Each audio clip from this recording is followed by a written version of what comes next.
When interviewing, there's certain things that you can say that if you mention, it could cost you the job. Let's get into it. The first thing you do not want to say is, I really need this job, because this is not a charity case. You're here to demonstrate your value and how you can improve the organization. It's not really about you. It is about the value that you bring. Nobody wants a needy person. They want the most qualified person for that job. And I get it. You might really need that job, but you need to focus on the organization. Look at their pain points. What is this job for? It's for a program manager? That means there's a program that's being mismanaged. Or maybe there's a gap and they need someone to manage a program. That's the pain point. Focus on that. How can you bring a solution to that problem? Next is you do not want to mention any disabilities. And this is even if you have a Schedule A letter. If you're disabled with a Schedule A letter, still do not mention it. Do not bring it up. The requirements of the job are going to be in that job announcement. So do not start saying things like, well, I got a lot of appointments coming up. Is that going to be okay with you? A lot of veterans do this for some reason. Do not be in the interview chair talking about all the medical appointments that you have coming up. Once you get the job offer, that's a conversation for you to have with your supervisor, not for the person in the interview room. The main thing with this and everything else is you do not want to start creating a bias in the hiring manager's head.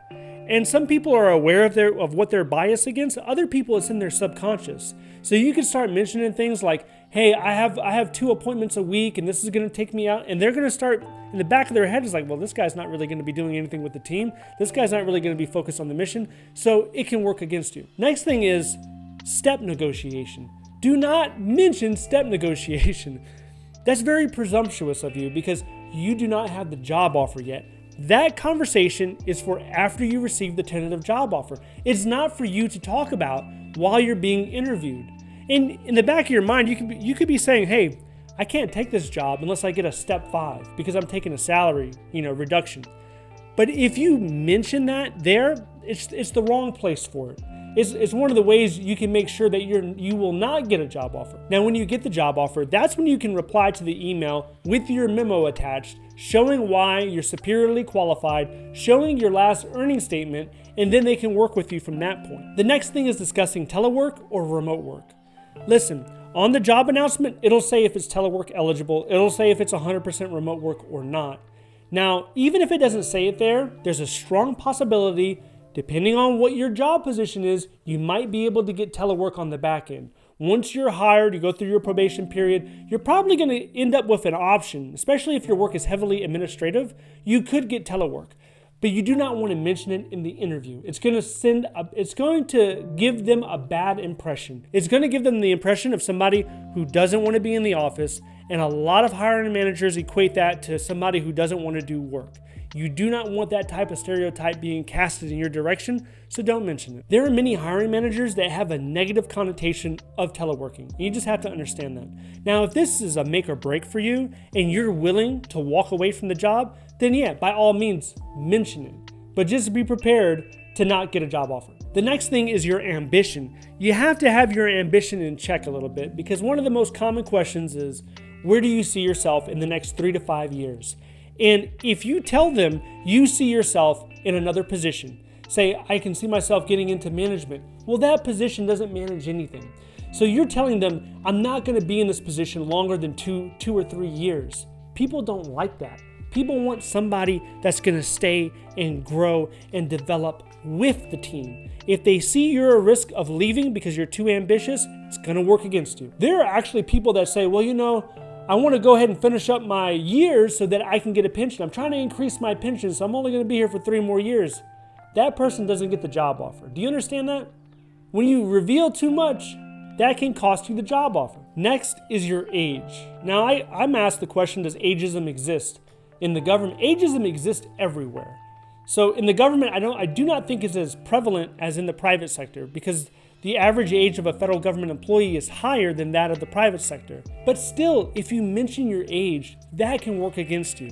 If you're too young, you come off as inexperienced. If you're too old, some people might think maybe you're slow to adapt. Maybe you do not want to learn new processes. So keep it to yourself. It's nobody's business what age you are. And the same with kids and pregnancy. You should not mention that you're pregnant in an interview. Okay, get the job offer and then have the discussion afterwards. Same thing with kids. People mention their kids, and they could be doing this to try to form a connection. Not everybody has kids. Not everybody cares about kids. When you say kids and it's plural, that could mean what? 2, 3, 4, 5 kids? Too many kids. That subconscious bias comes back. How are they going to be able to manage their work responsibilities? They're always going to be pulled out of the office. They're going to have to go to appointments. Do not allow an opportunity for that subconscious bias to form in a hiring manager's head. And then we have politics. And believe it or not, I'm asked this quite often as well. When it comes to the administration, right now it's Biden, right? Biden administration, so it's Democrat. What about an individual of conservative values and they're coming in and they're worried? I don't know how I'm going to do because I lean more to the Republican side. Hey, it's not the time for that at all. No one's going to ask you your political affiliation. It's not going to have a huge impact on your day-to-day life as an employee. And the interesting thing about the government is during a survey, 47% of federal government employees said they vote Democrat, 36% said they vote Republican.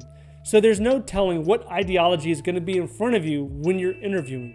Do not make any comments that give a hint on what your political ideology is. Now, despite avoiding all of these topics during an interview, there's still some things that you should be doing before the interview to maximize your success.